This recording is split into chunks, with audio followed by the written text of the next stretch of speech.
You gave up a TV job to start a podcast in your basement.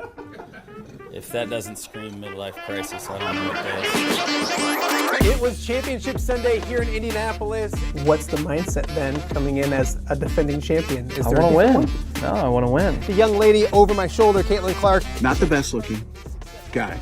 And I don't think anyone's going to sit here and say, Matt Randazzo was really good looking. What has this last month, 2 months, 3 months been like for you? It's an important fan base for the Fighting Illini, is it not? It is. He turned 69 years young last week. He looked good, Coach. Oh, try it. Thank you. Welcome to Off the Air with Matt Randazzo here on a Thursday in the Quad Cities. Thursday, October 23rd. October, nearly a thing of the past. And every morning when you get up and you do a internet show from your loft, you need good internet. And I've been on a good run and everything's good. And then ever so often I'll get a text message from my provider informing me that they're doing maintenance on your internet, and they don't give you a heads up.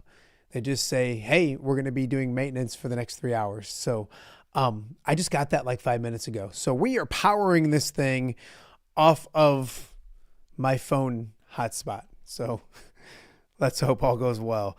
Thank you guys for joining us. If you're watching us on YouTube, we appreciate that. If you've subscribed, thank you. If you have not subscribed, please do so ASAP. Also, we are live on X as well. X has been very, very good to us. So if you're watching, listening on X, thank you. Make sure you give us feedback, all those kind of fun things as well. If you're on YouTube, the chat is getting much more popular, busy, if you will. So please weigh in on whatever we're talking about. Love the chat on YouTube as well. And then, of course, you can check us out podcasting-wise on any podcasting platform. Just put in Off the Air with Matt Randazzo, Apple, Spotify, iHeart, Podbean, you name it, you should be able to find the show. And as I always say, it's better to listen than look at me. So sometimes it's probably not good either way, but hopefully you're doing one or the other. So we have a bunch of fun things coming up on today's show. We're going to get to that in a second. Some weird breaking news from the NBA where Chauncey Billups has been arrested. He's the head coach of the Portland Trailblazers, former Pistons standout and NBA player. He's been charged with illegal poker operations tied with the mafia. So, and then also 6 other people arrested, including Heat guard Terry Rozier and former Cavalier player and assistant coach Damon Jones. They've been charged with turning pro basketball into a criminal gambling operation by using inside information to place unlawful wagers. So a strange developing story that we'll kind of talk a little bit about throughout the show. And I partake in sports gambling, so I find these kind of things, I don't want to say fascinating because it's probably a bad term to use, but it's an interesting situation going on. So we'll kind of keep an eye on all that, but we got a lot of great things to get to other than just a little gambling investigation and all those kind of things. Coming up in a matter of moments, Jake Brend will join us. He's been a busy boy this week. He got back from Big 12 Media Day for basketball, so we'll talk to him about that. Also, there's a huge game for the Cyclones coming up at Jack Trice Stadium. BYU, number 11 in the nation, visits Iowa State, coming off 2 straight losses and a bye week. So I like the Cyclones this week. We'll talk to Jake Brend about it coming up in a matter of moments. Also, last week was Iowa Basketball Media Day. Illinois had theirs. Iowa State's had theirs. Yesterday was Augustana Men's Basketball Day and Women's Basketball Day here locally in the Quad Cities. And so we'll talk with Jordan Delp, one of my favorite people, about the men's basketball program coming off a CCIW tournament appearance last year, loaded with a bunch of talented transfers and returning players. So excited about Augie men's basketball. And then we'll talk with Mark Beinborn, starting his 14th year with the Augie women. So Augustana basketball front and center coming up later on in the show, and then into the second hour. And then also week 9 of the high school football season is a little more than 24 hours away. Great games all over the place, including in Iowa, where there's several win and get in situations, and that's what the Assumption football team faces. They'll host Mount Vernon coming up this weekend. We'll talk with head coach Nate Gilbraith about that coming up later in the show as well. So we have a jam-packed show once again to get to, but we start our Thursday a little different than starting our Wednesday. But I've been big time in this guy and moving him all around, and so this week he said, Matt, Daz, I need some help. The hat looks good. It looks good. It's straight. Jake Brend joining us on Off the Air with Matt Randazzo. Yes, my friend. How are you? In fact, I got your full screen. I don't even got you in a 2-shot, which I like the full screen. Like there we go. Now I can see you. The up close Jake Brend is nice as well. How is everything? Hey, what do you think of this gambling stuff? It's crazy. Obviously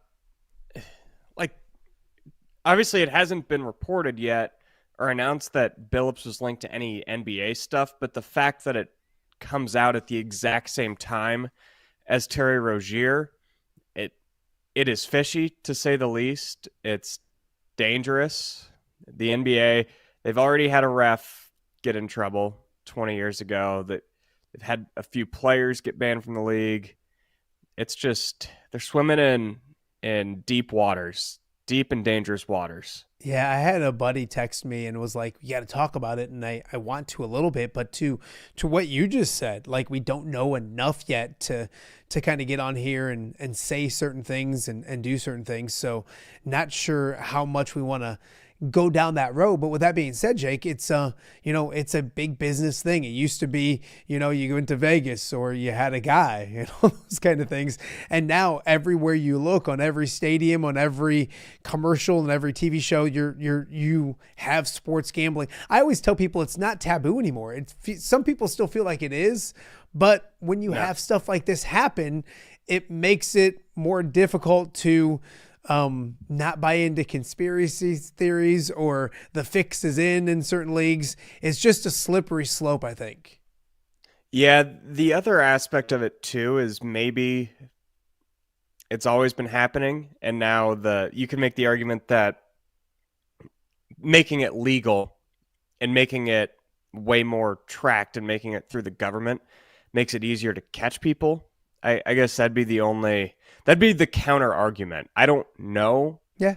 I can't imagine that it's helping that the NBA and all of its broadcast partners every single night it's, hey, here's your FanDuel boost of the game. That it doesn't help the cause at all. No, and money talks, and it's a powerful thing. So we'll kind of keep updated and keep an eye on that throughout the show as we move along. But we got a lot to talk to. When did you get back from Media Day? I got back around 10 last night. Okay. Made a down and back trip in the day. It was a long day, but it's just Kansas City. Yeah. No, like for you guys in Des Moines, Kansas City's like Chicago for us. It's no big deal. Yeah. What did you get headline wise when you come out of Big 12 Media Day? What was the big picture that you got? It's weird because we've already had Iowa State Media Day. We've already seen the team play an exhibition game. We've already had another separate media availability. So for me, this was more just another media availability for Iowa State, just more exclusive because there was only 3 Iowa State media members down there. As far as the big overall picture from a Big 12 perspective, there was a lot of talk about just modern college basketball, and Kelvin Sampson and Scott Drew and Bill Self all talked quite a bit about the ridiculousness of a G League player just signing with Louisville. So I talked to Scott Drew a little bit, and he said that it's been hard for him to adapt in this new era because the era changes every year. So he actually, when I asked him, he complimented TJ Altsberger really well to say he really hasn't changed his approach at all. He does the same thing year in, year out.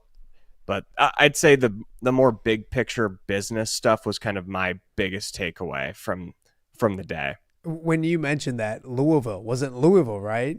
Signed a former G League player, and not throwing Illinois under the bus for anything bad, but you have a couple freshmen there that have been professional basketball players in Europe. It's a changing time. Iowa State's got one of them too. Yeah. So it's a changing time where you're finding talent everywhere. It seems like every year with media days, we're almost catching up with where the sport is before we get to where the teams are and X's and O's. Is that safe to say? Oh, 100%. And Kelvin Sampson shared a really funny story when he was talking about the G League player. He said, he didn't know about it until Tom Izzo went on a rant about it 2 or 3 days ago. And he's like, I didn't even know that was a rule. So he went to his son, his lead assistant coach, and asked if he knew about it. And he's like, yeah, we're recruiting one right now. And he's like, oh, well, that shows just how out of touch I am and how old I'm getting. Yeah. It was a funny story, but it also is it's probably coming. The guy to Louisville is probably not the last one we're going to see. Oh, absolutely.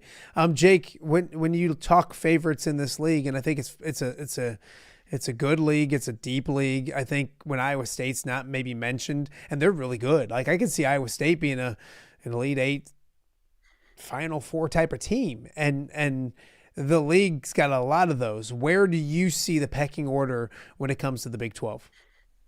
Yeah, the top 6 in this league is really, really strong. I think the top 6 from Houston, BYU, Tech, Iowa State, Arizona, and Kansas are all Elite Eight, Final Four caliber teams. After that, I don't know if I would tell you with a straight face that there's a single tournament lock in there.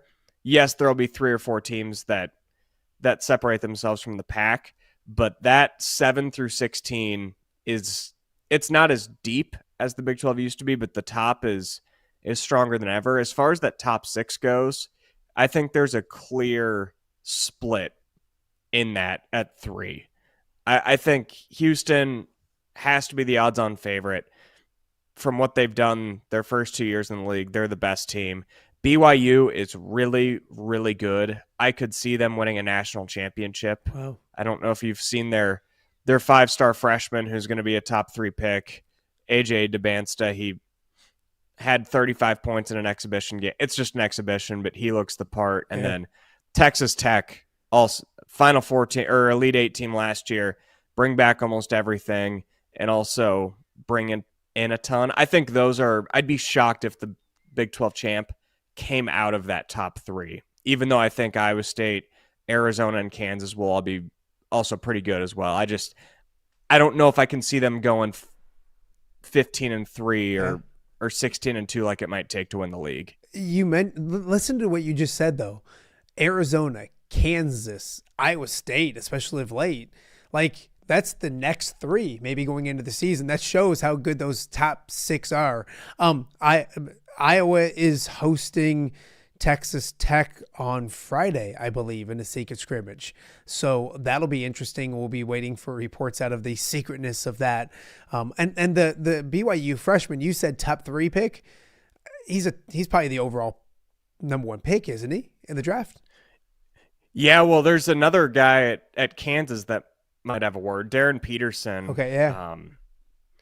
They're talking to some Kansas people yesterday, and even K-State people for that matter, people that are just tied in with the state of Kansas. There's buzz around Peterson that he's Wiggins Embiid level. And some interesting insight that I was trying to maybe get confirmation of yesterday, but if you look at Kansas and their roster, they've kind of changed how they went about it. And if you want to get super deep in the weeds, last year when Iowa State beat them by 15 at Hilton, Bill Self kind of had a come to Jesus moment in the press conference, and he was just gushing about how Otzelberger builds his roster. And he's like that he gets every guy 1 through 8 to play their specific role in it. And I think in that moment he realized that the way he'd been doing it was wrong, because the way Kansas was doing it is, oh, we can afford AJ Storr, $1.5 million. We'll come in and have him be the best 7th man in the country. And what does it do when you ask a 20-point scorer to come in and be a role player? Everything goes up in flames. If you look at Kansas and their roster this year, they have a top 3 pick who's going to be the guy.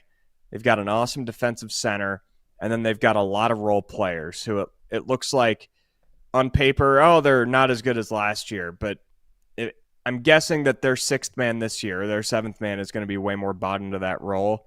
And that's definitely taken a page out of how TJ Otzelberger has built his rosters over the past few years. No, absolutely. It's going to be an intrigue. Do you have a pick for the league when it comes to basketball? I'm going to go Houston. If I had a spine. You sighed at me like my wife sighs at me when I ask her a question she doesn't want to answer, just so you know that. You give me it's a sigh at myself. Okay. I was going to say, if I had a spine, I might go with BYU, but I'm not doing this again with Houston. Last year in December, they lost 3 games. 2 of them were to Final Four teams. Another one was to San Diego State, who's perennially pretty good. And I was the moron who blabbled and said they're just not the same without Jamal Shed. They're still a really good team. I don't see them doing it again, and they were 1 play away from winning the national championship. So they bring back so much. I just can't pick against Houston until they prove me otherwise. Spineless Jake Brend is what they call him. That's right. Print the shirts. State of Iowa, exactly. Jake, we'll stick with basketball. We'll do football in a second, although football's fascinating. You were in Omaha on Friday when it was Creighton versus Omaha versus Iowa State. And both teams didn't have some guys. And I know they play again in about a month or a little less than a month again when it counts for real. Owen Freeman didn't play for Creighton. A couple other players. Taman Lipsey wasn't there for Iowa State. What did you take out of that game? What did you see that caught your eye? We'll start negatives. And the good news with this spineless negative, Jake Brend start negative per usual. Yep, that's right. The good news with this negative is it's something that I don't expect to carry over. I thought Iowa State was really hesitant in every aspect, which is, again, why these coaches typically prefer to not play these games in front of cameras, in front of people. Iowa State just came out. They had some shots that they missed, a couple easy ones, and then you had young guys being hesitant. Same thing on the defensive end. The way Iowa State plays, they run into you. They try and double team trap you and be so physical you give up the ball. And they were just a step slow on all of that. Swing the ball, wide open three. Creighton doesn't miss threes. So that the game was pretty much over 10 minutes in, no matter what happened.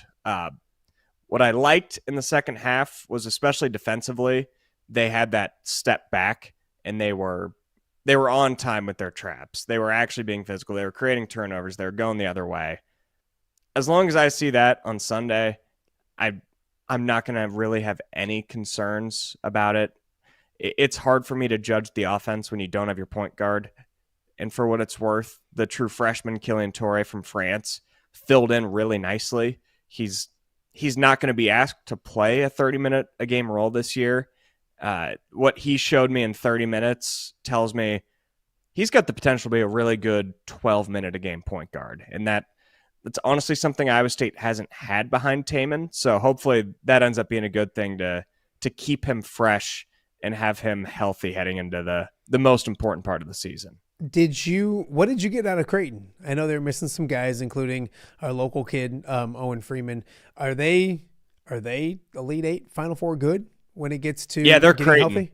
Yeah, they're good, aren't they? Yeah, I know it was a big question mark to fill the shoes of Ryan Kalkbrenner and Stephen Ashworth, and they've always had really good players, and it seems like they hit on a couple more in the portal, and that's without Josh Dix even playing that well. And of course, Owen Freeman didn't play. So I think Creighton's your typical Greg McDermott. They're probably a top 20 team, and they'll be a top 4 or 5 seed. And if they can keep the 3-point shooting hot, they've got the potential to make a run. But that's always the question when it comes to teams like Creighton is, can you go a night in the tournament when your threes aren't falling? And that's the live and die by the three strategy right there. Yeah, no, I will say, and I know Iowa fans are excited about basketball season, and rightfully so, but you look at the Big East preseason teams, and Owen Freeman's on the first team, and Josh Dix is on the second team. So you can always think like, well, that would have looked good in Iowa uniform, but I know it's different. No looking back, everything looking forward, and I think Iowa fans happy about the team they have coming in this year as well. Let's talk football with Jake Brend from Iowa Everywhere and the Cyclone Fanatic.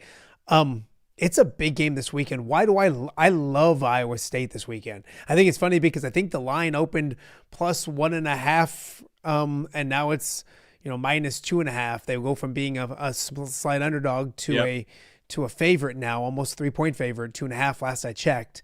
Why do I love Iowa State this week? Well, you're falling in line with the big tuxes down in Vegas. Because makes sense. The smart money and the big money's all in Iowa State too. And this is something it's hard to explain to a non-gambler or a non-gambler follower, if that makes sense. When an unranked team is hosting a top 15 team, an undefeated team, and they're favorites, it's usually for a reason. And my read on this game, it's very similar to when Iowa State was underdogs to Cincinnati a couple weeks ago as an undefeated top 15 team to an unranked team.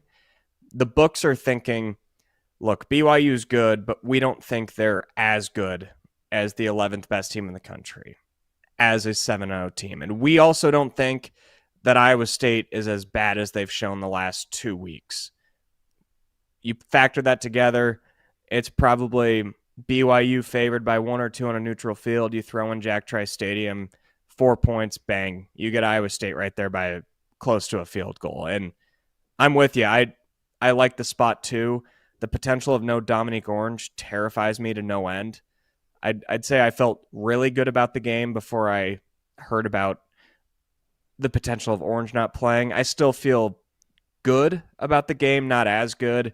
I just think this is it. This is the season. If you don't win this game, it's over. And I expect Taylor Mauser, Rocco Becht to be on it after a bye week, after 2 straight tough weeks. And sounds like Kyle Conradi will be back too. That should help the offense be able to kick some field goals, take the stress off. I think Iowa State's able to hit the 30s and do just enough on defense to hand BYU their first loss of the season. You kind of mentioned it, but I wanted to touch on some health because Conradi most likely back. What do we know about Orange? I know I think I watched your report from earlier in the week that is it kind of questionable, or he wouldn't go today, but he'll maybe have a chance this weekend. And health-wise, you're coming off a bye week. Like, every team's excited because usually you get some guys back, you get healthy. Conradi would be a big factor in this game, obviously. Where's health-wise this team sitting after the bye week? Yeah, I mean, judging off of what Matt Campbell told us Tuesday, it sounds pretty good. Of course, you never know until the game happens, but he said that if the game were Tuesday, Conradi would play, which that sounds pretty good. That sounds like something that won't come back to bite him, I would think. Carson Hansen's back. That's big. It's just Orange. And Orange got hurt in the first half against Colorado. We don't really know what the injury is. I believe it's a leg. I'm not certain on that. And he did not practice Tuesday, and he was listed doubtful on the injury report last night. So doubtful is better than out, but it's obviously not great. And I know the Big 12 injury reports have a different type of criteria. And essentially, if a player doesn't practice, he's doubtful. So there is a world where, does Dom Orange need to practice? Can you just take the week off, be as fresh as possible, and throw him out there Saturday and try and get 20 reps out of him? Sure. But we're not in the facility. The injury business is definitely the toughest part of our business, because not only do we not see any practice, the coaches don't really tell us the truth. They give some gray area, and the injury reports sometimes have some gray area as well. So Dom Orange is doubtful per the Big 12 conference. So you're saying there's a chance, though, which is, I think, what Iowa State fans kind of hope for as well. Jake, when you look at BYU, can you tell the viewers about what to expect from BYU? They're number 11 in the country. I got to watch them up close for the first time probably last week. I think a lot of people did. That's a great rivalry game between Utah and BYU, and they beat BYU. I'm a big proponent of the letdown game. I look at Iowa and Minnesota this week, and I'm like, well, hell, they're both coming off big home emotional victories. Like, there's that letdown. Is that a factor this week? And what is BYU? I know they're ranked 11. Are they the 11th best team in the country? What do they look like? Oh, man. I think they're somewhere in that range. I think they're a top 15 team. The way I would compare BYU to someone who hasn't watched them a lot, they're kind of like Iowa in the way they shorten games. Their favorite thing in the world is a 7-minute drive. Their quarterback is a power running quarterback. He's been compared to Tim Tebow, which I know that comparison came out about Mark Gronowski this last week. So that is the type of offense you're getting. Defensively, they're rock solid, really good up front. They're hard to move the ball on. They've been a top 2 scoring defense in the Big 12 for 2 straight years. So when you get into a game with BYU, you can kind of expect a rock fight sometimes. And are they worthy? of their number 11 ranking? Absolutely. I think being 7-0, they've had some good tests that they have withstood, but I mean, they've also trailed by double digits to Colorado, came back and won. Trailed by double digits to Arizona, came back and won. They're kind of hanging on by a thread, and they've had back-to-back emotional wins, that overtime win against Arizona, beating your biggest rival in the Holy War. Your opponent's coming off of a bye. I just think if you're talking about setting up a good spot, there's not really a better spot than where Iowa State's in right now. And that doesn't always mean everything. It certainly doesn't mean everything. But if you're looking for a spot, which is what the big bettors out in Vegas do, they have found a spot that they love, and that's why Iowa State's probably got among the most money on them this week of any team in college football. Yeah, and the thing you didn't mention is that atmosphere as well. Like, it just feels like that signature. I mean, Iowa had it last week against Penn State. They have that raucous crowd where it's just like, hey, you remember back in 25, when Iowa State beat BYU, ranked 11th at the time. It just has that feel to it. All right, let's hear it. Give me a prediction. Sometimes I've talked to you early in the week and I've gotten the hot off the presses first take from Jake Brend. I'm assuming I'm like your like eighth prediction person you're telling it to, but what does it look like on Saturday at Jack Trice Stadium? I went 31-27, which kind of goes against what I said earlier of how BYU is similar to Iowa. I don't envision this to be like a Cy-Hawk game. I think both teams will be able to score. It's backs against the wall. This game defines the season. Maybe not 20 years from now, but if they lose this game, it'll start to feel like basketball season. If you win this game, it is still all out in front of you with Arizona State coming next week. I think the spot, the atmosphere in Rocco is enough for Iowa State to knock off the last unbeaten in the Big 12. I completely agree with you. I picked Iowa State in our Nest Guess, which is a reminder for viewers, go check out Nest Guess. You can get your picks in right now for that as well. When Food from Hungry Hobo, all that good stuff. I agree with you, my friend. Tell people how I'm sure you'll be in Jack Trice Stadium, but you have a bunch of content right now with Basketball Media Day for the Big 12 just happening yesterday. Tell people how to get Jake Brend a part of your life, which more people need more Jake Brend in their life. I say it every week. More people need Jake Brend in their life, but people don't need more Jake Brend in their life. Maybe that okay. Makes sense. Yeah, little dabble do you? Not a little, just a little bit, yeah. Not too much. Yep, but I agree. Cyclone Fanatic on YouTube is easily the best spot. I've got a 7-minute report from Kansas City yesterday talking all things Cyclones. We put up pretty much, it's about 30 videos a week on Cyclone Fanatic YouTube right now. And it's the place to be for YouTube. And then Iowa Everywhere, Sundays on Bigger Than 12. We're growing a Big 12 audience where we've had Texas Tech and BYU fans arguing in our YouTube comment section the last 2 weeks. So awesome. Check out Bigger Than 12 to get a full Big 12 recap on Sundays. We talk Iowa State like they're another Big 12 team. We truly will spend 7-8 minutes on Iowa State, 7-8 minutes on Arizona State, Houston this week. So that's on Iowa Everywhere over on YouTube. That's outstanding. Jake, wish me the best of luck. You do this kind of stuff.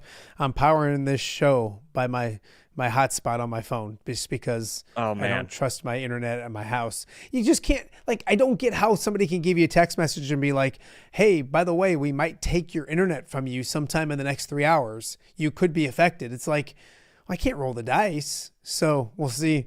Well, I know you probably don't use this line, but there is a time to use this line. Do you know who I am?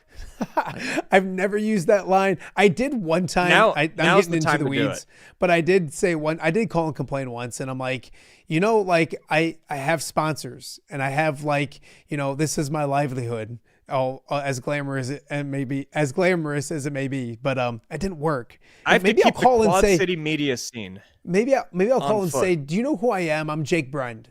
Maybe that'll work.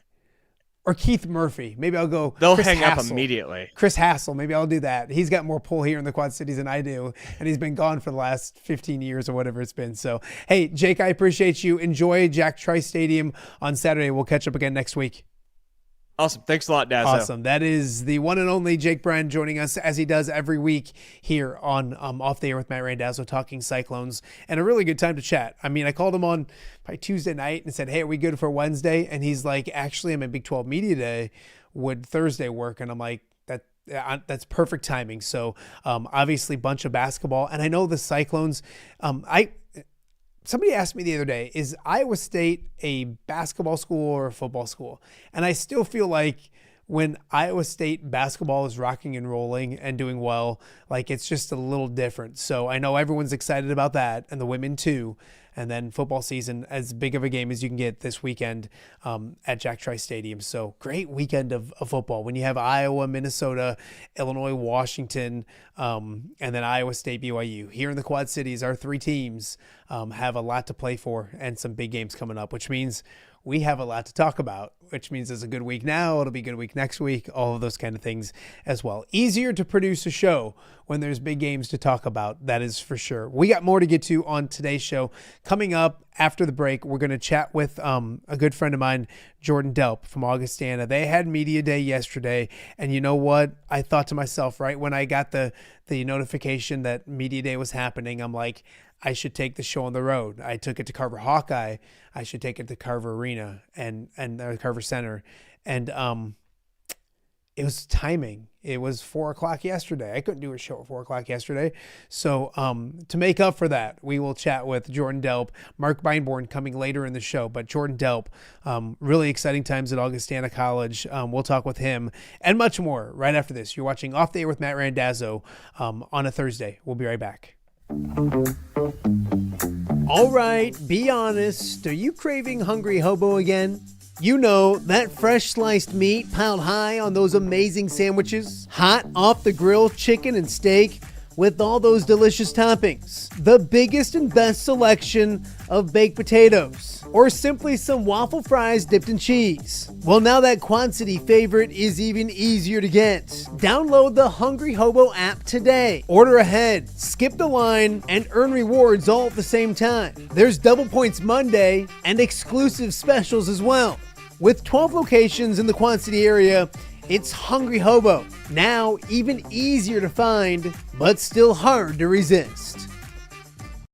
Rafferty Funeral Home, dedicated to serving families in the Quad Cities since 2007. Hi, welcome. Here, come on in. An experienced staff plans each service to reflect the unique life and legacy of your loved one.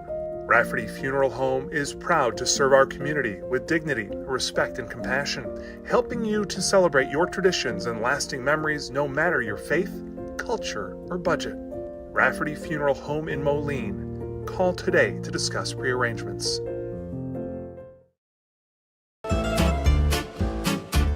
When it comes to quality, convenient pizza, Godfather's Pizza in Silvis has you covered.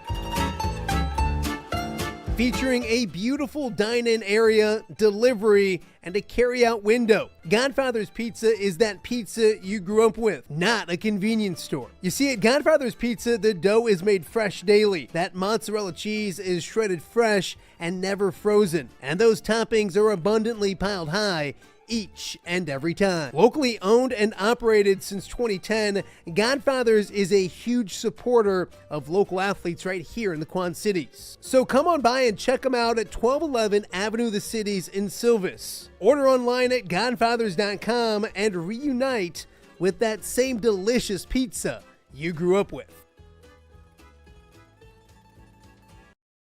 Welcome back to Off the Air with Matt Randazzo here on a Thursday in the Quad Cities. Last week we had a lot of basketball media days this week as well. Augustana held theirs yesterday, and I wanted to talk about the Vikings, and so I called my good friend Jordan Delp, and he or texted him, and he made a good point as Jordan Delp joins me right now. I mean, Carver Hawkeye, I mean, it's kind of the same thing. I probably could have taking the show on the road. My problem is the timing. 4:00 in the afternoon? Like, that's not showtime. You got to Sure. schedule your media days around me, right? Not No, yeah, classes. guy gets one. Guy starts doing Iowa pregame. He forgets about his local schools. But that's all right. We've been big time before. It's all right. We can handle it. There's no one I like more in this world than the guy joining me right now, Jordan Delp. And it is basketball season. We've talked several times during the offseason about this team and how it's going to look and all those kind of things. You've gotten to see it a little bit in practice and all those kind of things. Season coming quickly. What have you seen so far? I know you're never content, and I mean that in a nice way. I don't mean that in a mean way, but I know there's things you want to get done and work to be done. But what have you seen from these guys so far? Yeah, I mean, obviously we want to be. One of my staff's calling me right now. Sorry about that. No, you're good. But yeah, I mean, we want to be the toughest team in America, but we can't skip steps to get there, right? And we can't act like that's going to be an easy road, right? And so, yeah, would I like some things to look a little cleaner? Sure, right? But the execution is always kind of the last part to come, especially when you're trying to work in as many new guys as we are this year, right? So the energy and then the enthusiasm, right? Energy is kind of a physical trait. Enthusiasm is kind of a vocal thing, is the way we describe it. Both of those have been at a high level pretty consistently over what we're doing, right? We've had some lapses that we've had to address, and that's our job. But our energy and our enthusiasm are at a high level, and that execution, continues to climb each day, and that's what we're looking for. Get a little bit better, get a little bit more connected every day. When you look at Augustana, and I know you focus on this season, and last year was different, but to have the success, and it was funny because it's probably some of the media stuff from yesterday I read, and I kind of got a chuckle out of it because you're right. I read a quote of like, we haven't done anything yet. I know it was important to have the success last year, and it's a building process, and making the conference tournament, making the championship game, losing by 5, like real close, 5 points away from going back to that national tournament. But you're a guy who's been around the program where it's been Final Fours and those kind of things. So where are you at with the energy and excitement in this program? Because I know it's there, but expectations, I know in your head, are a lot higher than what happened last year. Yeah, so first off, not to correct you, but we lost in the CCIW semifinals last year. Okay, gotcha. My bad. Yep. So we still had work to do there, but we had a good season. I will never take anything away from the great year and certainly the great finish that we had, but you got to have the rest of the year to get that great season, that finish, right? And I am not trying to take anything away from what we accomplished last year. It was a phenomenal year, and our guys bought into what we were trying to do, and we were playing our best basketball at the end of the year. So we had a phenomenal season, and I will be forever great. I mean, that's the first full season that I've been a head coach, right? So that team is minted with me forever. But it's a new year. And those trophies above my head there, those 10 conference titles above my head, I was a player on some of those. I didn't coach any of those, right? But that's sustained winning, right? And that is what we're trying to get back to. And to do that, right, it's all well and good to have those goals at the end of the year, and we'll have them, and that's great to have something to shoot for. But all we need to do is focus on what we have control over each day. And again, it's coach speak, and that's fine. I don't care because it's true, right? All we can focus on is what we can do each day. And so if we can win today, well, then fine. We're ready to get set up to win tomorrow. If we lose today, well, all right, we got to wake back up and go back and win tomorrow no matter what. Okay, and so we got to take it a day at a time. And they've been doing a good job of it so far. You look at this team, and you mentioned a lot of talent is no longer there. I think you returned some talent, and then you found some great transfers and some young people and freshmen to come in.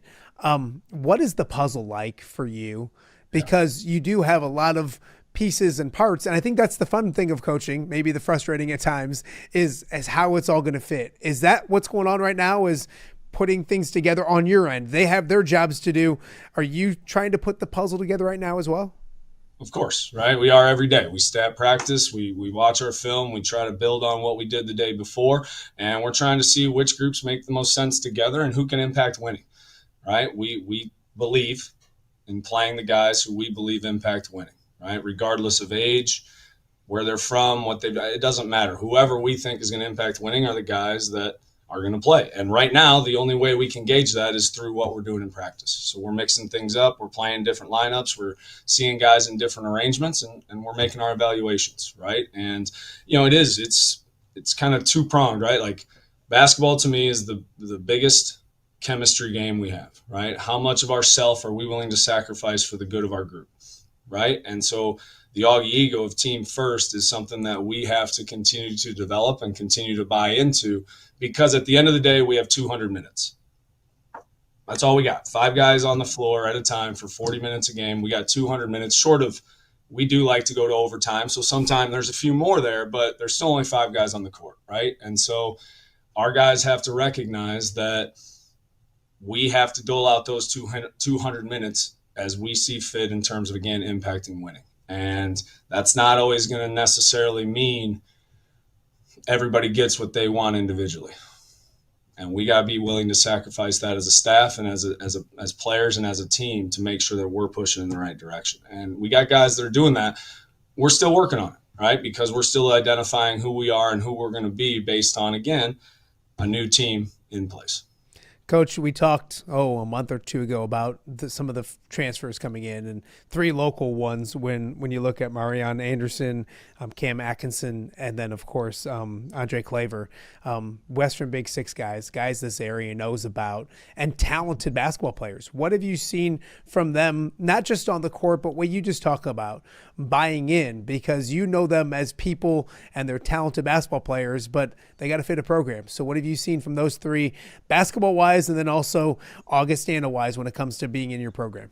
Yeah, so first and foremost, they've been guys who have really ingrained themselves into our culture and with our other players, let's say, right? And, it's a different dynamic coming in from another school and trying to jump back in, and being, home, right, adds a different element as well. But I've really been impressed with how connected they become with the guys on our team. And some of that is through prior relationships, right? We already had some local guys that they knew, but we also had guys from places they've never been, right, and never heard of in some cases. So their willingness to really attack building those relationships with our guys has been huge, right? And then on the court, well, those guys really bring a kind of a variety of different things, right? Andre is changing ends of that floor fast, and he is going to play downhill and put pressure on both the defense and the offense, because he's going to pressure the ball like that too and use that strength and physicality against our opponents, right? And his ability to play with the pace we want to play with is huge, right? Cam's a bucket, right? And we need him to be ready to go score for us in transition, in the half court, and everywhere else. And then we need him to really buy in and engage. And I'm sorry, I should have said this first, but to play in the type of defense we know he can play consistently, right? His length, his versatility, his basketball IQ, his skills should allow him to really play the way we want to play defensively, right? And then Marian just, he's kind of a jack of all trades. He's going to fill in different gaps. He's going to do everything you need to do, and he's going to be the best teammate that, around, right? And so, man, the enthusiasm that I brought up before that he lives with every single day is one of those infectious things that we knew we wanted to have around our program. And he's been a great leader for us already.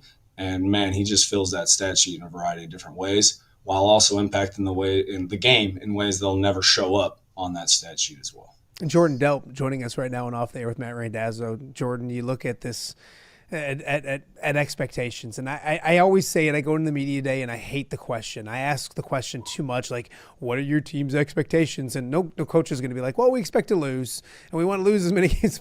But it's always a different journey to get to that point. So I guess when you look at it, how do you talk to these boys about that journey? Do you pointed to the trophies? That's the expectation of Augustana basketball. I think whether they like it or not, it's what we look at it as. How do you address the expectations with your program, maybe with this team individually? Do you talk actual goals, or is it just simply getting better one day at a time?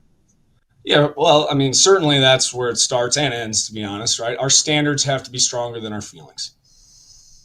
Sometimes our feelings are going to tell us not to do what we know we need to do.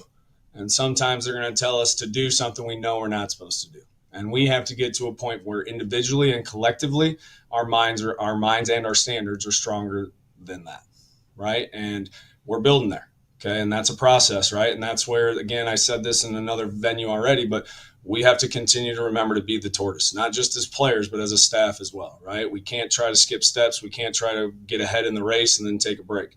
We have to be slow and steady and do what we're doing every single day. Our theme for the year is to be dependable, selfless, skilled, and then we're going to make everybody move over. We're going to impose our will on everybody around us. And we're going to try, right, to play with that way as long as we possibly can. And as long as our guys buy into those, I think we're going to be all right. Okay. And obviously we have our other standards that we live by every single day, but each year has some sort of theme, and that's what we're trying to kind of remind our guys of as consistently as we can. Jordan, I know the Quad Cities has, and it hasn't changed, has really taken a love for this program. And I know you like that as well. And we talked about the 3 local guys coming back transfer-wise from the Western Big Six, but you look around and Jake's on the team and Dom, and there's other, I think Maddox, Steekman still, like there's a lot of Quad City guys. I'm probably missing some, so I don't want to mess it up. But you got some guys from overseas as well. But the Quad City angle has always been important to you. You're a Mount Carroll guy who's now a Quad City guy. Let's be honest. You're a Quad City. And is that important? And I know I ask that question a lot, but not just recruiting guys from this area, but getting connected with this area when it comes to people wanting to go check out Augustana basketball on a Wednesday night or a Saturday afternoon or Saturday evening, whatever it may be. Yeah, I mean, I it's kind of crazy. I've actually now lived here longer than I did live in Mount Carroll. You're one of us now. You're one of us. Right? I'm both. But yeah, I am a Quad Cityan, and it is important to me that every player, again, and I know I've said this a variety of times, every player who we believe can impact winning should know they have a place here, right, with us at this school. Okay. And that's always going to be the case. But I also want to make sure that we always play a brand of basketball that is respected by our community. And I think to a man, those guys, those local guys who we've brought in know who I am and know it's expected. I've worked with all of them in some capacity throughout their careers, and they know what's expected from me, but they also know what the standard is in the Quad Cities, and they know how important basketball is to this community, but not just basketball, the right type of basketball, right? There's a lot of ways to lose. There's about one way to win, right? And we got to make sure we're playing that blue collar brand of basketball every day that this community respects and that we know drives winning, right? We've seen it. I've played in it. I've coached in it. And we know that when we take care of business in those ways, not only are the results going to take care of themselves, but that Carver Arena is going to be rocking the way that we know it can get rocking. Jordan, you mentioned knowing some of these guys besides playing Augustana and the relationships you built. How do you, this time of year, especially with everything going on, is it hard to pay attention to the guys you've worked with, the guys you know, with Brock down in Texas and whoever it be? I don't want to start the list because I'm going to miss people, but how do you catch up? Do you find yourself on your phone at like midnight finding out where Chasen's at, what he's doing? Or it's like a big family. I know that. And you got a lot of guys that they're out there doing big things that you're proud of, I'm sure. Yeah, some of it I rely on them a little bit, right? Like Daniel Carr, who was a great for us here at Augustana, sent me a video of Chase and Randall guarding him the other day in a professional game, right? So some of it I just rely on them to let me know. And then, yeah, I mean, to be honest, I have a text that I haven't responded to from Brock right now that I need to get to, right? And so I am chasing my tail on that front every once in a while, but I have to make sure that I prioritize correctly. And I know and hope that those guys respect that and understand that, I love them and I care about them, but I have to prioritize correctly here. And I am watching and I am trying to figure out what those guys are doing and where they're at. And, certainly when those guys have whatever milestones, accomplishments, or, when things aren't going well, I'm going to try to help as much as I can when I can. And those guys matter to me a great deal, right? I'm our head coach here and I will be as long as they allow me to be. But those part of the reason that I'm in this role is because those relationships have always mattered to me and they always will. And so, I'm going to get on the court this weekend with Ethan as he prepares to go back and works through an injury because, we have an off day and I can prioritize that. Right. Sure. And so, yeah, those are always going to be things I'm trying to do. I'm still figuring out that process a little bit. Sure. Take your time, get back to Brock. I texted him last week. It took him 3 days to get back to me. So don't worry about that little guy. I mean, don't try to, I mean that in the nicest way. Oh, I snuck out a little guy. He's going to smack me. But with that, a couple more for you before I let you go. You look at, and I know you hate talking about yourself, but you mentioned your first full year and getting comfortable, and it's never going to be, I don't want to say it's Augustana's program. I don't think you look at it as like, I own this program, but how much more comfort have you had this year? And do you find it getting easier? I think anything in life, the more you do, the more comfort you have in it. Sometimes you get too comfortable, which is personal experience included. So where are you at with this year and maybe a comfort level in being the head coach at your alma mater? Yeah, I think in some ways I'm certainly comfortable in getting things done. And, I got some guys coming in for film work right now, right, to make sure that we can continue to help in some ways that I want to make sure we prioritize better than we have in the past, maybe, right? We're trying to work a little smarter, okay? I think that one way that I've really tried to grow over this offseason and as we've started practice is by being a better delegator and making sure that it's not always my voice, right? And so, I've been able to turn over more parts of practice to our staff and let them take them because we've built that trust, and I understand and know and believe that they're going to be able to convey the things we need to convey in a clear and concise manner. And then I jump in when I need to, right? But it's important for me to make sure that they understand they need to have their voices heard in this program as well, because it is our program. And it always will be. And I think that's one way that I've grown and still need to, right? But something that I've tried to identify. And I think part of that is just being a bit more comfortable in what we're trying to do and who we're trying to be, and knowing that those guys are exemplifying those same ideals for us. Last one for you. The women's basketball coach there, Mark Beinborn, has been there for a while. And I know I really was impressed with him because when Augustana was doing big things, he was there as the women's coach and he didn't fight it. He went along with it and said, this is a great way for my program to get exposure and those kind of things. I know he's always got good things to say about you. Working with that guy and being in that building with him. And I know you share a home and you support each other. Your thoughts on Coach Beinborn, what he's been able to do with that program. And I know it's somebody that you get along with really well. Yeah, I mean, I have the utmost respect for Coach Beinborn and who he is and how he runs his program.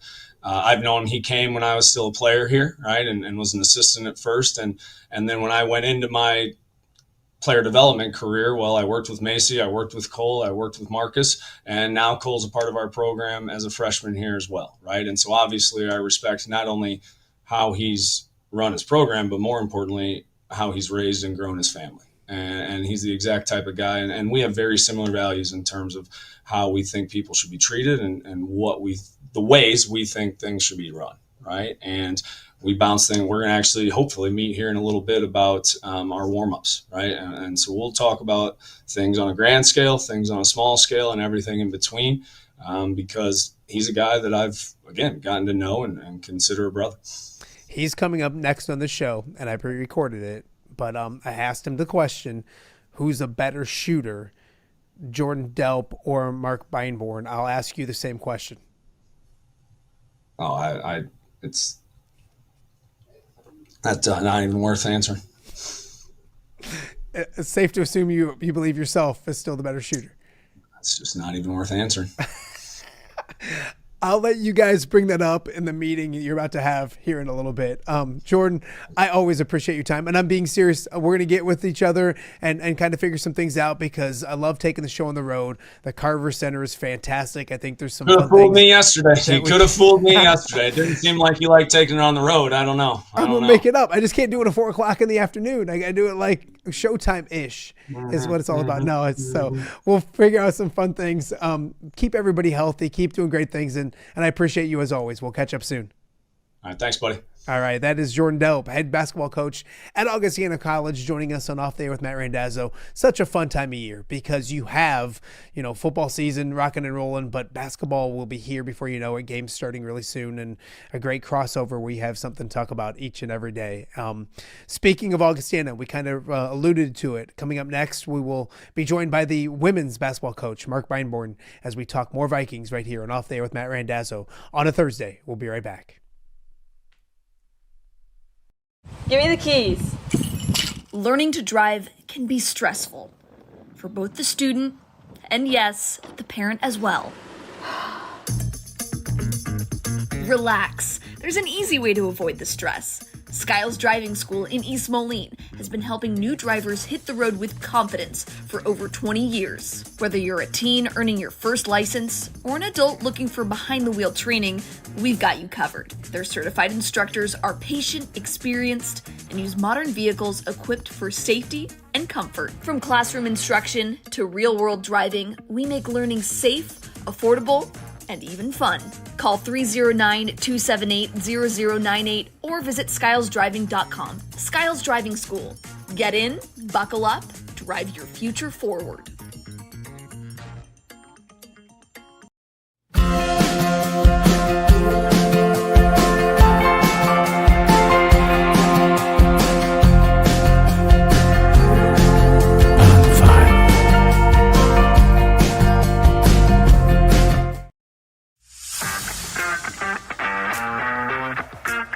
Are you looking to take your next party, tailgate, or golf outing to the next level?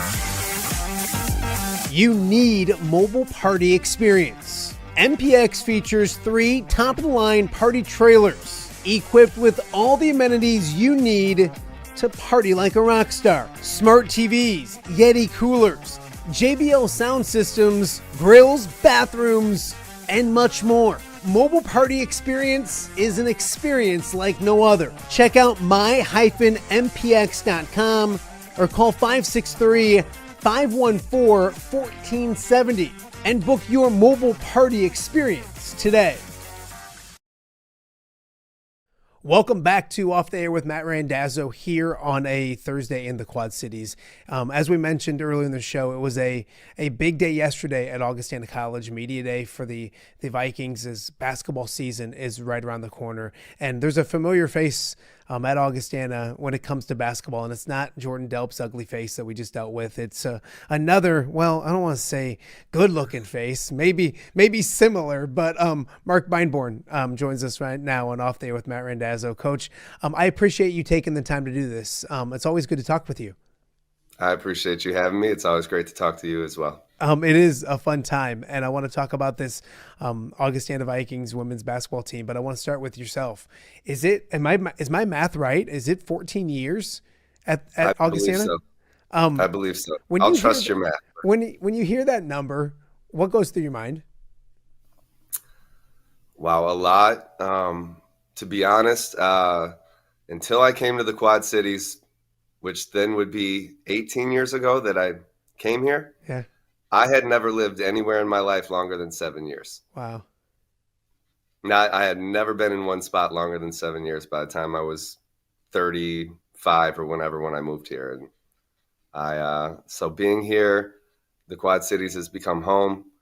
Augustana is the single place I've been at longer than any place in my life. And I got a great community around me and great people, and I just feel blessed. Absolutely. We've enjoyed having you in this community as well. And I've loved the growth of the women's basketball team at Augustana College and what you've done with it. I know you're excited about this group. Numbers wise, if you look back at records and stuff last year, it doesn't pop off the paper. But I know it was one of those seasons where it was a young team and maybe a building process. Kind of talk about last year into this year and maybe some more experience. And I know you're excited about the group you have coming back this year. Yeah, the experience matters. And, last year was a great year for us, and I enjoyed it personally because the group was a lot of fun to coach. We had some ups and downs, and we had some learning periods. But fortunately, as I get older, I understand that these young people I get to work with, I have to mentor them. And, when I was younger, I probably got more frustrated at times, and now I give a lot more grace. And that's just, something that we all should achieve strive for is personal growth, right? And I think these players and these young people I work with deserve it. And I think a combined effort between myself, the staff, and this group of growing together, building relationships, learning to really trust each other, allows us to push and challenge each other on a daily basis, and they respond. And it's just been fun watching this young group grow and go through some of the hard times last year and when you have that learning curve. But they've just put in work, continue to grow together, continue to challenge each other, and step up and take, as they say, constructive criticism from me, and they take it well. No, that's awesome to hear. And you look at a coach, I know you like the group when it comes to maybe some more healthy upperclassmen, but you mentioned last year it was sophomores and freshmen running around and trying to figure the game out on the fly. And this at this level, and it's such high level college basketball, it's hard to hit the ground running that young. You get for your top five scorers back. What is it about this team that you like now, knowing that maybe there's some more experience? The talent, I think, are always been there, hasn't it? Yeah, this group, again, that freshman group was talented, and we knew it. And all the way through, we had talent. But as you said, it's hard to hit it running. And, you have ups and downs. And we can take Audrey Erickson as an example. Everybody in the Quad Cities who knows basketball has been familiar with her. Well, she had a really good freshman year, and the example I always kind of use is she had a game where she almost had a triple-double early in her career. But she also followed that up with a game where the following game was 8 turnovers or whatever it might be. And, and I have no problem saying this on here because she knows I had a game like that or a couple games like that in my career. It happens. It's what do you do the next game? Sure. And I think that's what's important for this group, because youth, right away, it's like instant impact. Oh, this is, now I'm in a slump, or I can't play anymore. You can get in your own head a little bit. And that growth and maturity, you're allowed to move on to that next play a little bit quicker. And I see that with this entire group, and that's what they push for, is understanding. For me, it's not about whether you missed, made it, turned it over. What's your reaction going to be? Whatever you do, whatever bad happens, sprint back on defense, be involved and engaged in the next play, and move on. Because, again, forget basketball. That's what life is. I tell them all the time, I'm old enough to know that, life will hit you from time to time too. And when it does, what are you going to do? You have to get up. You have to keep moving. And if we can't respond positively to maybe I missed a bunny I shouldn't have, okay, what are we going to do about it? And I think that this group has really grasped that. And the important part, too, is they support each other and pick each other up. That trust and that bond is as important as anything to have some success on the court. You mentioned that bond. And yes, being close is one thing off the court and supporting each other, but knowing each other on the court, X's and O's wise, is important as well. And I think we saw last year during the season it get better because the familiarity with each other was better. Talk about being a group and playing together, because when you're young, you're getting used to not just being a college basketball player, but also getting to play with these other talented players and getting used to them. Have you seen the flow on the court, or the chemistry? I know it's a cliche word, the chemistry on the court getting better this year? Yes, it's a real word. It matters. And it's a lot different. You can see it that have come in. All the returners are doing a great job of just leading them in what we're doing, talking constantly. They even joke about it. It was tedious last year how much time we spent on basic movement, spacing repetitively. I wanted to move on and do more things and be more competitive in practice at times, but we just don't understand motion sometimes. And I'm a big motion coach. I don't enjoy continuity offenses that much. I feel like they can be a little robotic, and we felt last year with this young group that's really invest in teaching them how to play, how to move, how to just make reads, and that takes time, and it's an investment. And they have to get to know each other, because I might be thinking this and you're thinking that, and that's what we saw early on last year. By the end of the year, you started to see a little bit better flow. The trip to Spain and just practicing leading up to that, huge growth. And now and to be honest, our first 9-10 practices, including our non-traditionals, we did all defense. We played and we competed, but offensively, I just said space out, figure it out, play together, be unselfish. All we worked on with our motion actions would be shooting drills, and then into a little bit competitive, small-sided games. And we have finally, just the last couple of days, really kind of addressed the offense, and they're already playing it as well, better than they did all year last year. Coach, you mentioned Spain. What did you learn about your girls on the court? And then also that experience in general, and you talk about becoming closer off the court, to go overseas and to do that with those girls. What was it like on the court itself? Obviously getting better basketball-wise, but those are special trips that I feel, and I've had several coaches say to me throughout the years, like, we got to go here in the off season, and it helped when it came to certain things. Talk about that trip and what it did for you guys both on and off the court. All right, off the court. So anybody that's gone on a team international trip knows you fly overnight, basically. You go a day without sleeping, it feels like, and you get there. It's early in the morning. You check into the hotel, or at least get your luggage someplace, and you are taken off to go on the first tour. There's not much time. Everybody's tired. It was 90-plus degrees in Madrid. And so first day's a challenge because, everybody's tired. Everybody's hungry. And the first day we had, it was good, but you still had a few people I had heard, as it went on, like, they were just tired and like, I didn't want to, do we have to keep walking type thing. And that first night, I just said, all right, let's talk. Guys, we're in Spain. Like, I understand, and I'm not mad at anybody, but I don't want to hear any complaining. Life, we are blessed. We're here. Who else? What would you be doing if you're at home right now? I get it, but we have parents, we have grandparents. There are people here. They should be more tired and exhausted than you guys. So I was like, no complaints. Let's just have this, enjoy every moment, and not another complaint the rest of the, 10 days. And like I said, it wasn't bad, but just little, which normal human nature, right? Yeah. So that was the on or the off the court. You could see it. They all talked. And as it went on, they just kept growing and growing. And now we get to the court. And if you know anything about European basketball, they're a little bit more handsy. There are things that would be called in a heartbeat here that they're not calling. Plus, we are the farthest from home team, imaginable. It's not like you drove 3 hours and you're getting homered. You're going to get homered. The refs don't know you. They usually don't even speak English. Not always, but often, depending on where we're at. We had a game where we were physically getting beat up.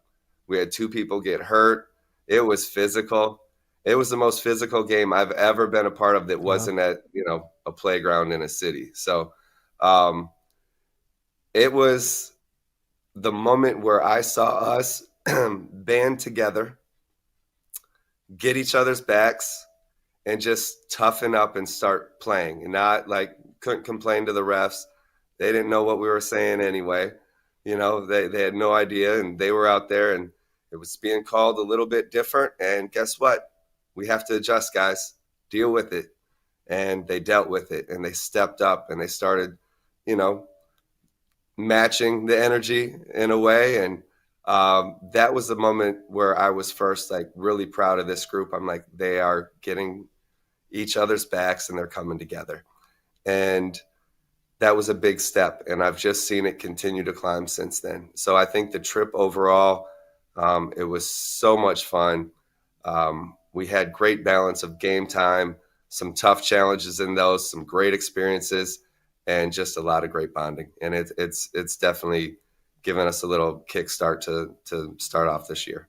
Augustana head coach Mark Beinborn joining us right now and Off There with Matt Randazzo. Coach, I don't like the expectations question, especially on like media days and stuff like that.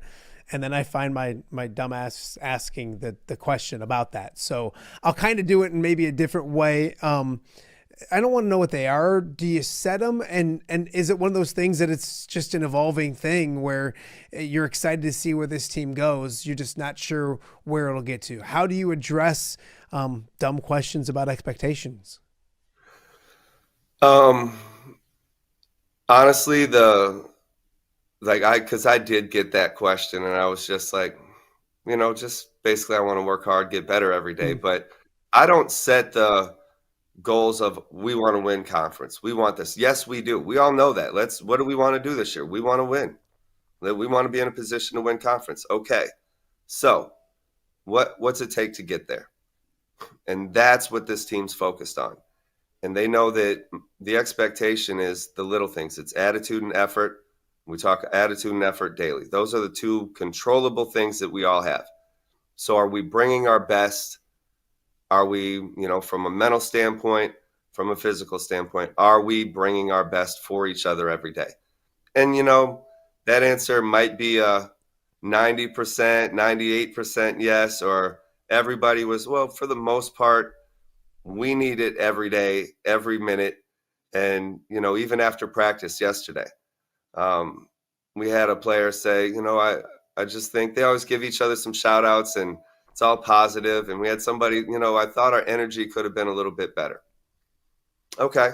And what do you mean by that? Well, we just could be louder, and we were, but basically the point was a couple times I had to prompt them like, hey, where we at? I need to hear you guys, and then they were just extremely loud, but they understand that what I'm asking for is them to do that without any prompts ever.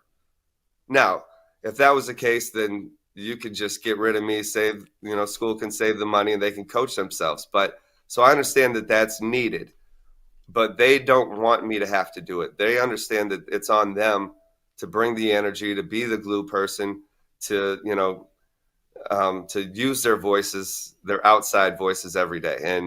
And that's every time we step out there. So they're getting that.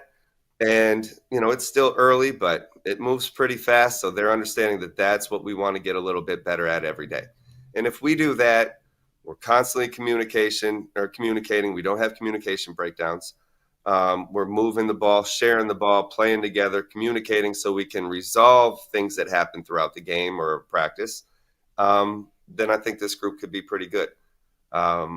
Again, good balance of youth and experience, and we have some youth with experience based off of last year.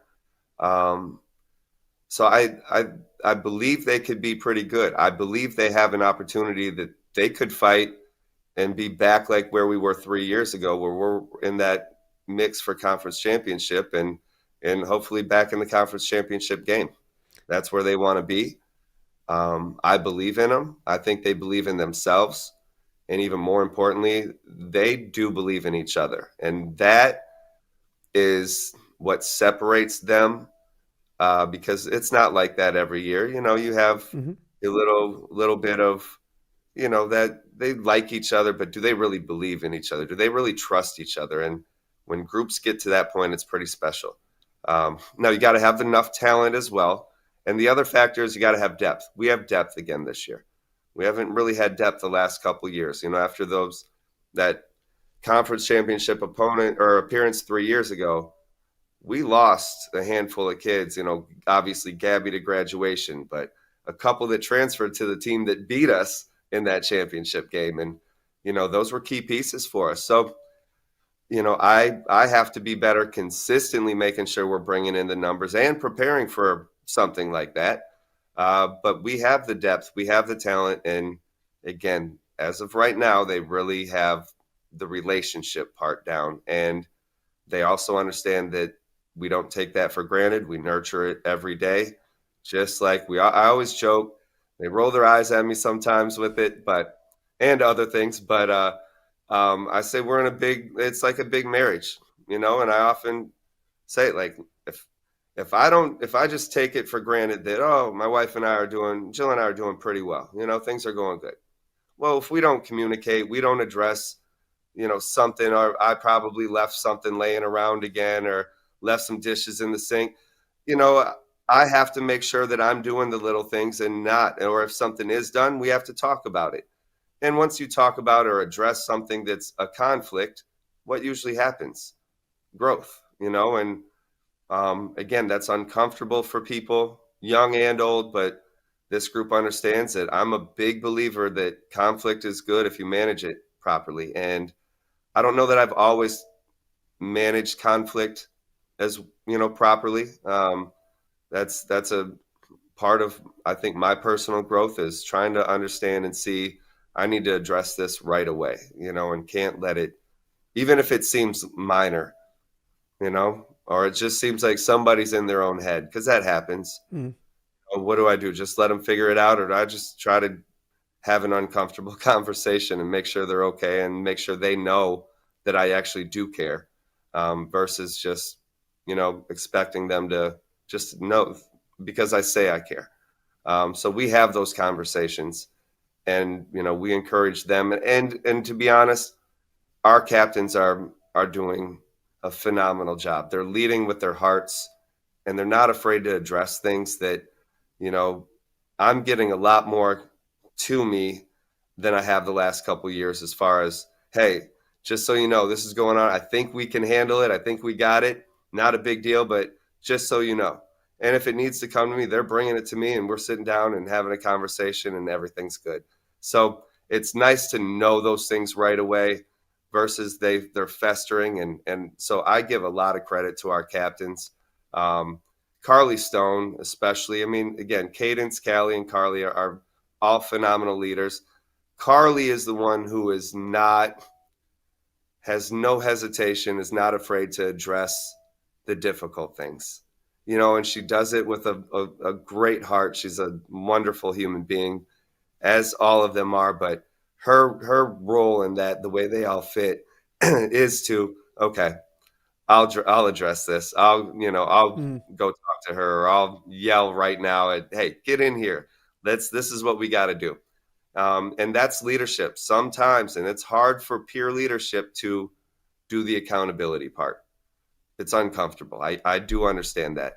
She's willing to do it, and they have each other's backs, and that makes a difference. Having some special seniors that lead the right way. And for me, that's servant leadership. It's not about their egos. They've embraced it, and that makes my job a lot easier. Coach, before I let you go, I want to ask you one more when it comes to the place you work at. You mentioned Augustana. And I remember having conversations with you because you got there in Augustana men's basketball, who went on this amazing journey. And I remember you saying, why would I fight that? I'm going to go along with it and use their exposure to help my program as well. And I know you and Coach G had a good relationship. There's this other knucklehead roaming around there named Jordan Delp. And I always get something in a conversation with him. I always pick up ever so often a compliment for you or about you and your work ethic and all those kind of things. Your relationship with Jordan, I know he's only a couple years in as head coach, but he's been around forever. And you guys have the same home. And so I know it's important to have that nice and strong relationship between both programs. Can you talk about him and what he's kind of done and the relationship between you two? Yeah, I mean, I remember coming as an assistant however many years ago and watching him shoot on the gun his senior year, and he's down there, and clearly hard on himself. He was a worker, and he had high level demand just on himself. I could see it when he was in there, working on his perfect shot, right? Because he was a heck of a shooter. And he has come back in and really revitalized this program. His energy, his work ethic is phenomenal. His level of demand, he has high demands for them, and they know it. But he has a good heart. He cares about those kids. I know how he leads them, and I watch. And again, his passion is is undeniable. His attention to detail, and again, he cares about every single one of those kids, and you can see it. And he's not, again, the fairness part. In our world, that word is crazy to me. Fair is just that you treat everybody well, and that's what he does.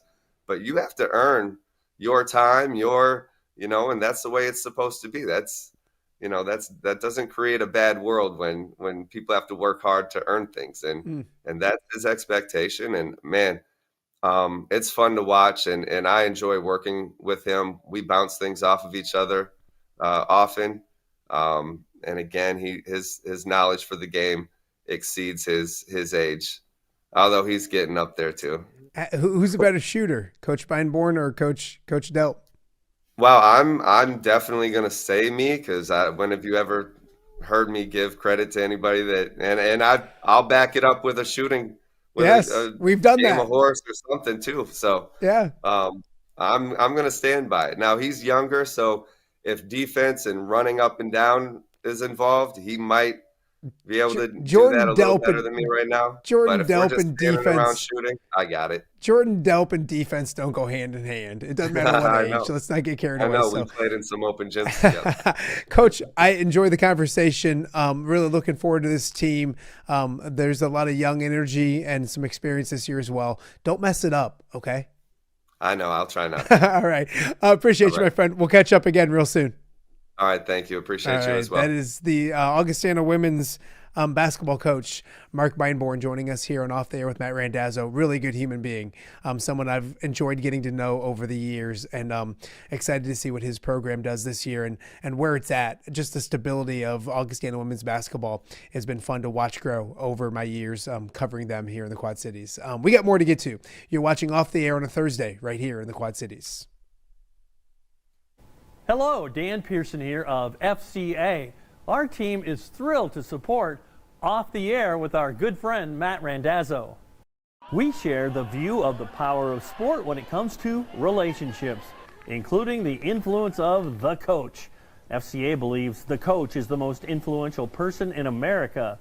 Matt celebrates local coaches and athletes. His content is informational, insightful, and inspirational. Our Fellowship of Christian Athlete team loves partnering with Off the Air with Matt Randazzo while we engage, equip, and empower coaches and athletes in our 23 counties. FCA, the heart and soul in sports. View from the West, the podcast covering Illinois high school football. It's going to be a hard-hitting game. It's going to be great football. Weekly analysis and reaction from around the western side of the state of Illinois. This is the game we had circled when the year started. Follow along on YouTube and subscribe wherever you listen to podcasts. It's big-time football out there tonight, and I know we can play big-time football. View from the West. We got you covered.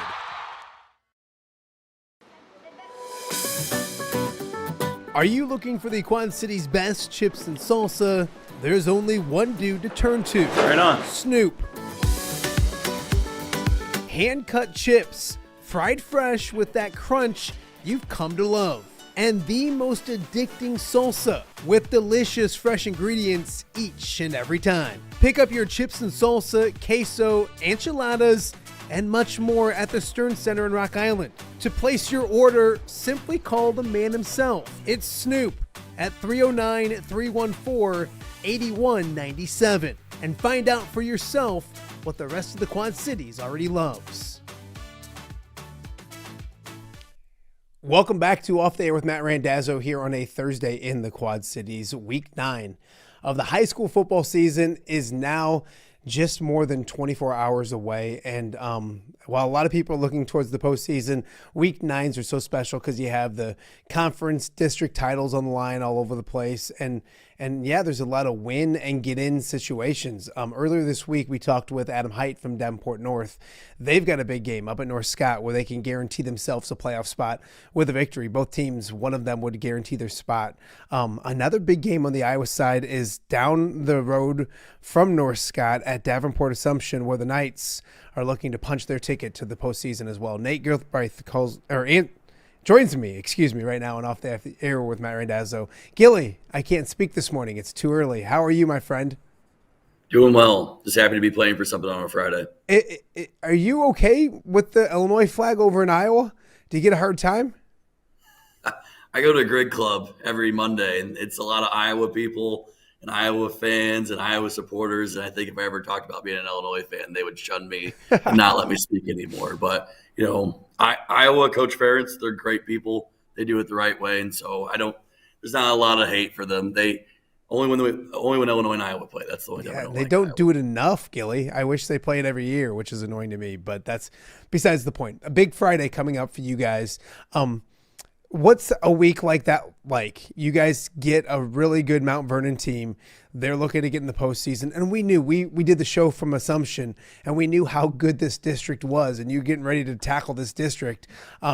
What's a week? How do you prepare guys knowing there's a lot of, I hate to say pressure, but a lot of eyes on what you guys are doing and a lot of pressure to get a victory this week? I just think this is the week 9 game of the season. It's Mount Vernon. That's who we're going to play. It's big because we want to make it to the playoffs. We played Solon, we played Geneseo, we played Central DeWitt, Waller. We've been in the big games multiple times this year. So this is just another stepping stone for us. Mount Vernon is a team that's passed the ball for 2,000 yards. We've ran the ball for over 2,000 yards this year. So we're complete opposites in what we do schematically. But when you look at the stats and everything, we are the same team in terms of how we've lost to certain teams in similar ways and beat teams the other way.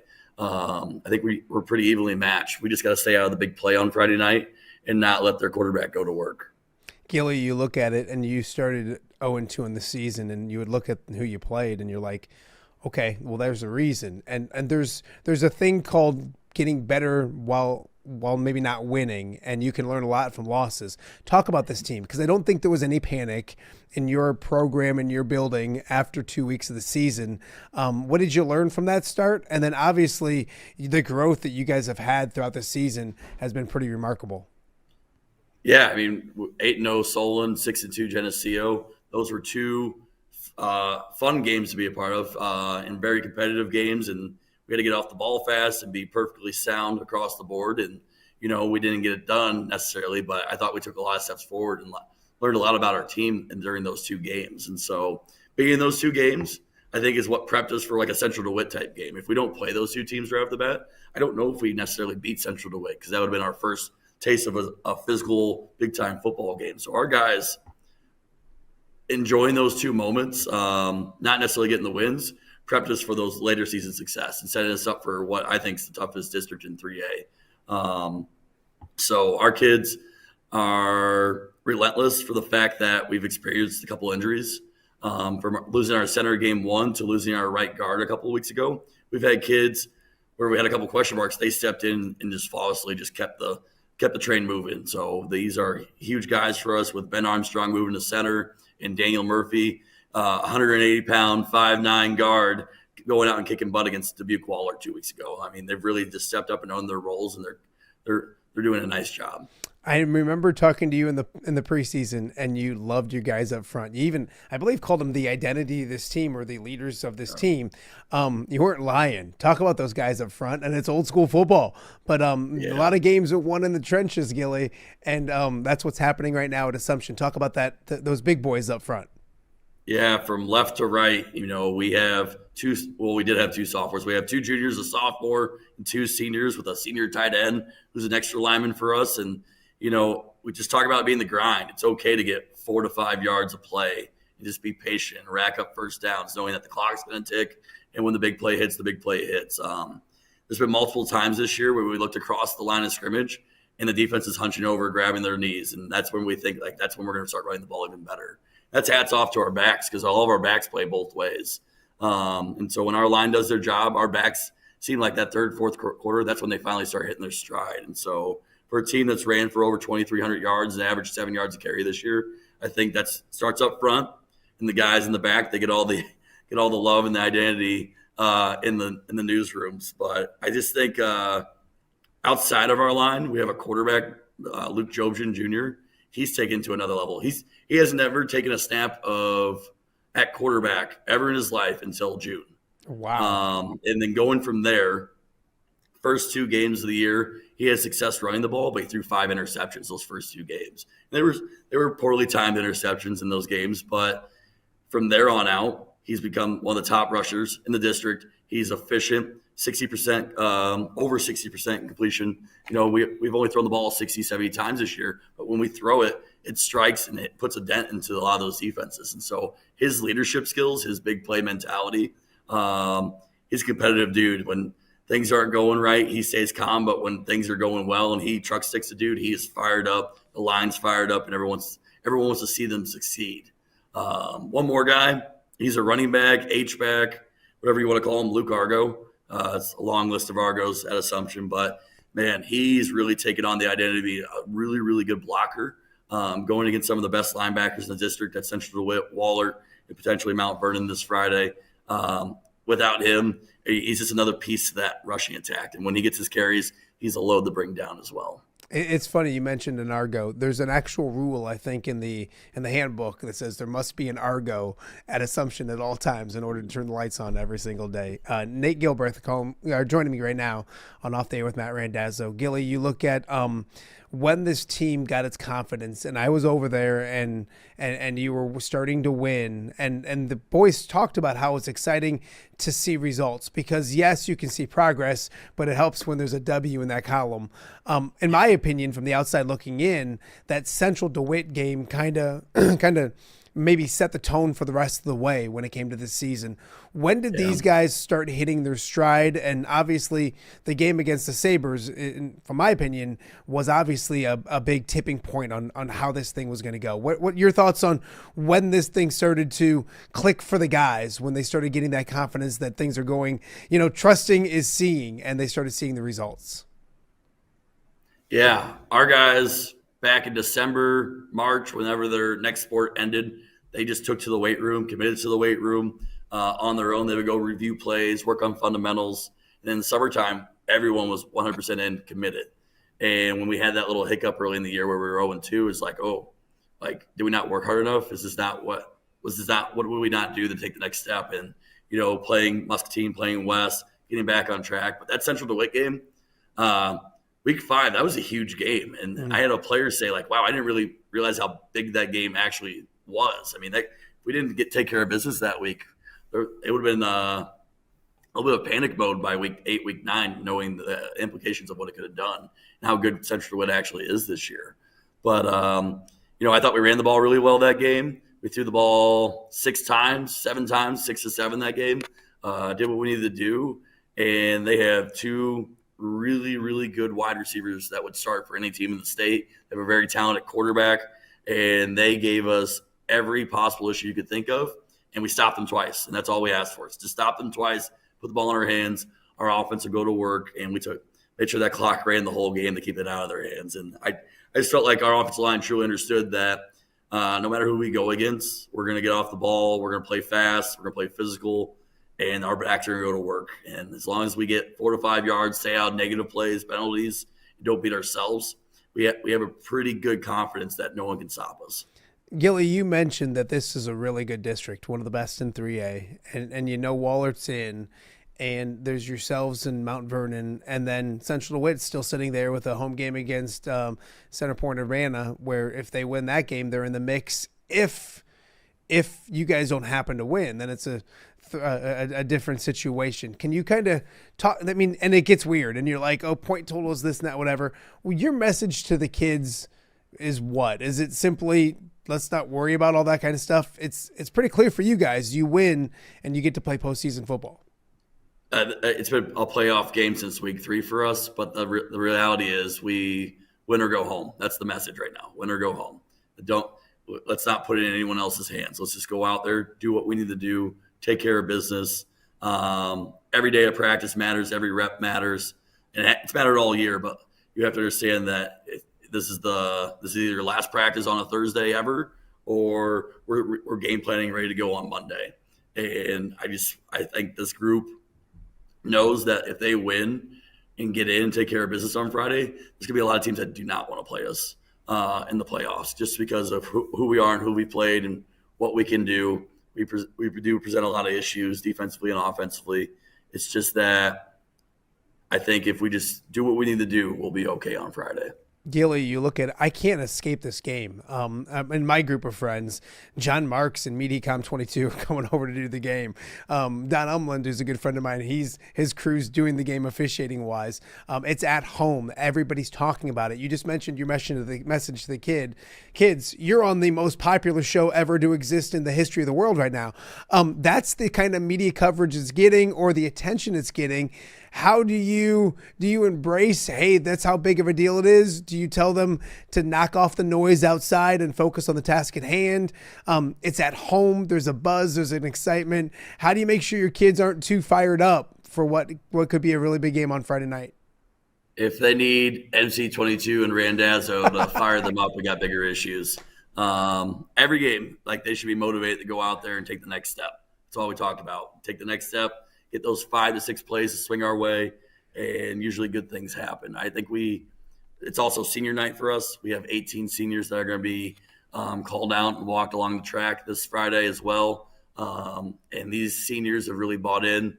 It's a player-led team. I heard Nick Welch say it the other day, or Coach Height maybe. It's a senior-led team, 100%. And we have some juniors and some sophomores that help out as well, and they're taking on a leadership identity. But without these senior linemen, and Luke Argo on defense, Graham Woods at running back, I just think we are who we are. So I'm very happy to take time to recognize those 18 seniors, but also go out there and play a really good football game that people might show up to, they might not, okay? But they want to just go play football, the game that they love and put a lot of time into, and go out there and get a win and punch their tickets to the playoffs. I got to ask you about this. You mentioned those seniors.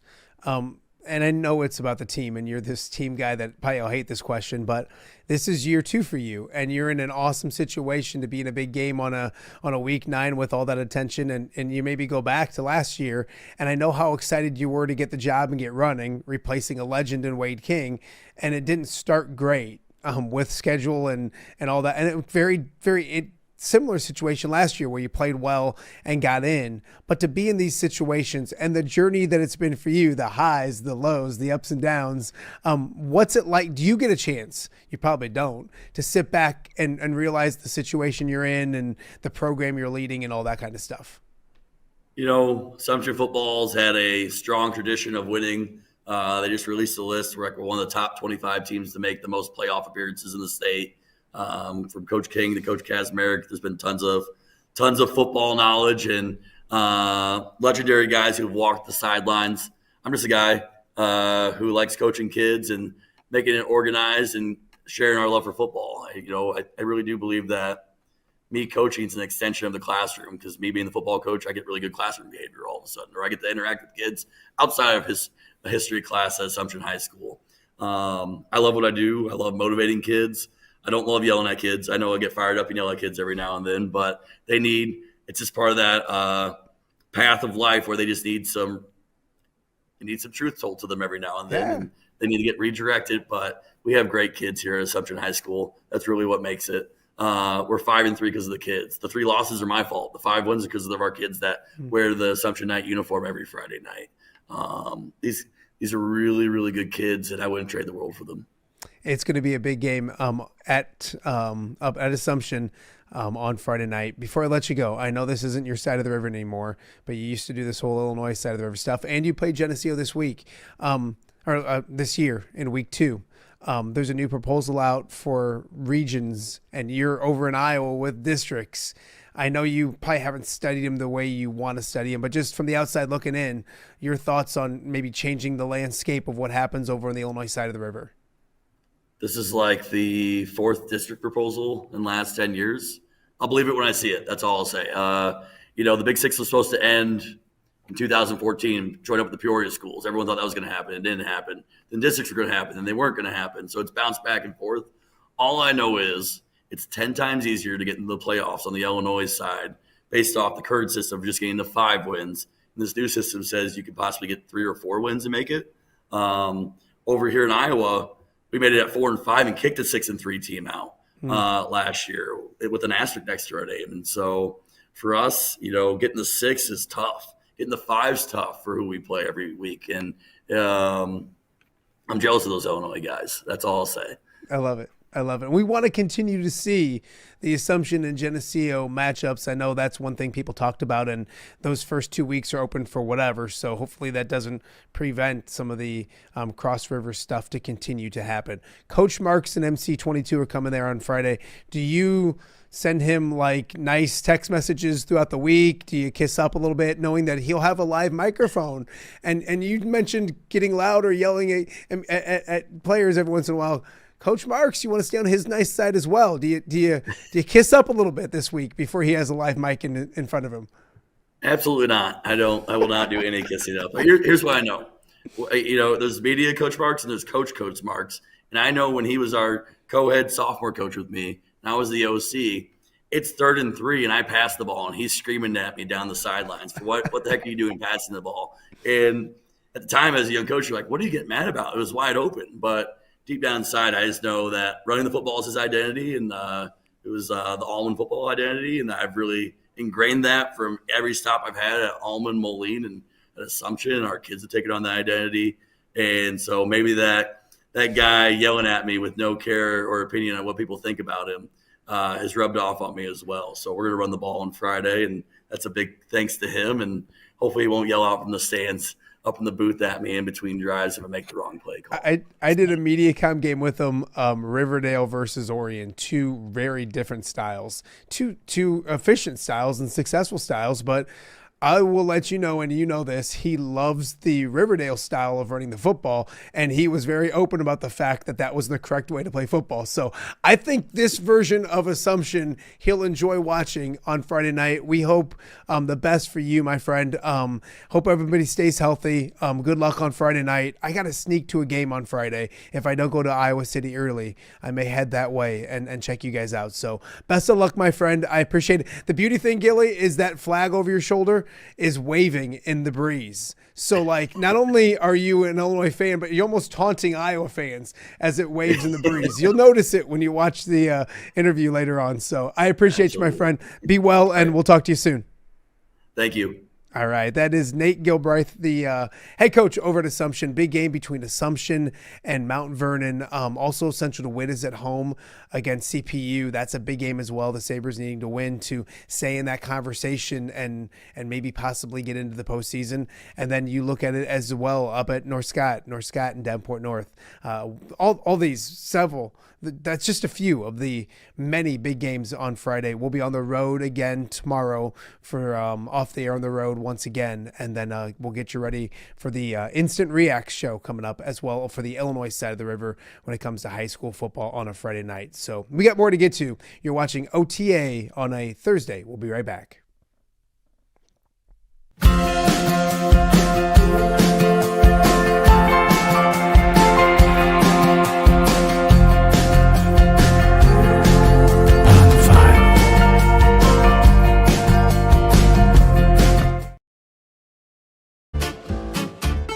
When it comes to quality, convenient pizza, Godfather's Pizza in Silvis has you covered. Featuring a beautiful dine-in area, delivery, and a carry-out window. Godfather's Pizza is that pizza you grew up with, not a convenience store. You see, at Godfather's Pizza, the dough is made fresh daily. That mozzarella cheese is shredded fresh and never frozen. And those toppings are abundantly piled high each and every time. Locally owned and operated since 2010, Godfather's is a huge supporter of local athletes right here in the Quad Cities. So come on by and check them out at 1211 Avenue of the Cities in Silvis. Order online at godfathers.com and reunite with that same delicious pizza you grew up with.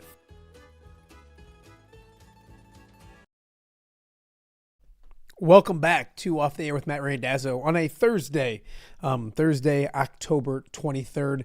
Want to thank our guests for filling this show up. That was a lot of fun, a ton of fun to get to talk to three really good coaches, and of course Jake Brend as well. So a few things that have happened during the show. Iowa has officially announced their honorary captain this week. That captain is Josie Jewell. So Josie Jewell, the outlaw, will be the honorary captain this week. You can hear from him. We'll have a conversation with him coming up on the Hawkeye Tailgate Show on the Hawkeye Radio Network coming up at 12:30 on Saturday as we kick off the coverage leading up to Iowa and Minnesota, the fight for Floyd. So make sure you check that out as well.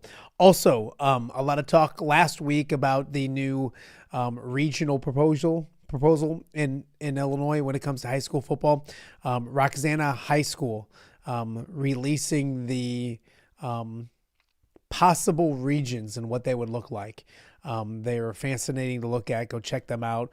We'll talk about that on the show probably a little bit tomorrow and then a lot more next week. It's hard because you want to focus on this season and what's going on now, but everyone talking about the possible future of what high school football will look like in the state of Illinois. And Coach Gilbraith had a good point. In 2014, the Western Big Six was going to go away and it was going to combine with Peoria, and they probably voted on districts 2-3 times and it's never happened. So as he said, I will believe it when I see it. That is a fair outlook to have, but I think something probably needs to be done to kind of figure out some flaws in what's going on the Illinois side of the river as well. So we'll talk more about that. Tomorrow we'll be on the road once again. We will be, I believe, I'm looking at North Scott High School. They got a big game with Davenport North. So we're going to try to, battling this cold still, we're going to try to head up to Eldridge tomorrow. That is the plan. Don't forget about the Hawkeye Tailgate Show. We just mentioned that. That's coming up on the radio, on the Hawkeye Radio Network. And we'll also talk with the boys from the View from the West tomorrow and get their thoughts on what's to come with week 9 of the high school football season. Should be a bunch of fun. So I want to thank my guest, Jake Brend was fantastic. Jordan Delp from Augustana, Mark Beinborn, the women's coach at Augustana, and then Nate Gilbraith from Davenport Assumption just joining us as well. So enjoy your Thursday. We'll be back on the road tomorrow for our Friday show. And then we will also have a post show for Iowa, Minnesota, and all the college football happening on Saturday sometime as well. So thanks so much for watching. We will see you guys tomorrow.